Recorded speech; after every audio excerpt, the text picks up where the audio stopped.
Welcome everyone to another video today. My name is Nicholas or Nick Greer. It doesn't even matter to me, so let's jump into it. And today I will be talking about the DC Comics character known as Natasha Irons. She made her first appearance in Steel Volume 2, Issue 1 in February of 1994. She was created by Louise Simonson and John Bogdanove and Chris Batista. Natasha Irons is the niece of John Henry Irons, aka Steel, and works as an intern at a U.S. senator at 16 years old. Like most of her family members, she's aware of her uncle's superhero identity. She would be kidnapped twice by the supervillain known as Hazard. The first time, it was kidnapped by Plasmus a second time, a villain who you may know from the Teen Titans animated series. Luckily, she and her uncle Steel defeated Plasmus once Steel freezes him and Natasha shatters him. Moving to Jersey City with her uncle, she will go to Metropolis where she works as an assistant at Steel Works, a place her uncle opened up. When John Henry was trapped by Darkseid's suit of armor called Entropy Aegis, Natasha designed a suit that used the same power the Entropy used in order to save her uncle. Traveling to Apocalypse, the planet that Darkseid rules, she alongside Superman, Superboy, Supergirl, and pre-Crisis Supergirl teamed up to take on Doomsday. Saving John's life, he was unable to continue onwards as Steel. Passing the legacy to Natasha, John created a more advanced suit than his own.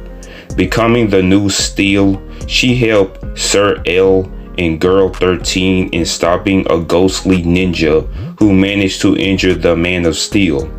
Sir L, or Supergirl, is a half Kryptonian, half human superhero. Girl 13 is a powerful magic user and is the doctor of Dr. 13, who I made a video on several months ago. Go check that out if you're interested.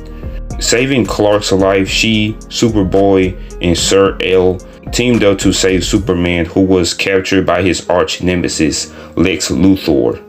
In the New 52, she and John got into an argument about the superhero community being self-absorbed narcissist, whatever that means.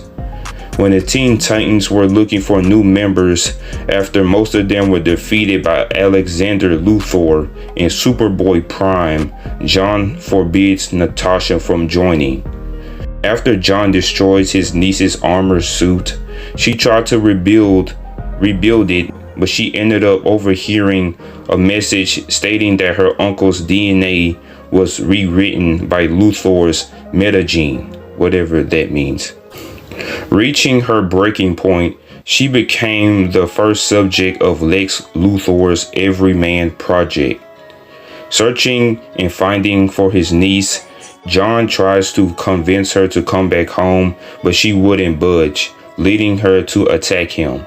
Later, Natasha joins Infinity Inc., led by Luthor, going by the code name Starlight.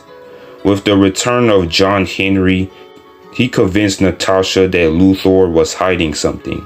Secretly trying to find answers, she was caught, but luckily John saves her. Working at Steelworks with her old suit, she's seen battling Black Adam during World War II.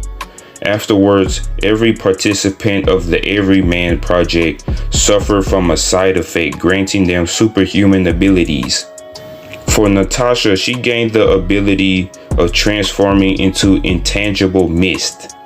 Teaming up with some of the participants, she and the others used their powers to take on the supervillains who also were participants of the project.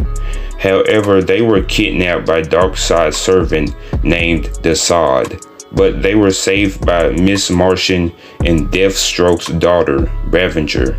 Now let's move on to her powers and abilities. Martial arts, genius intellect.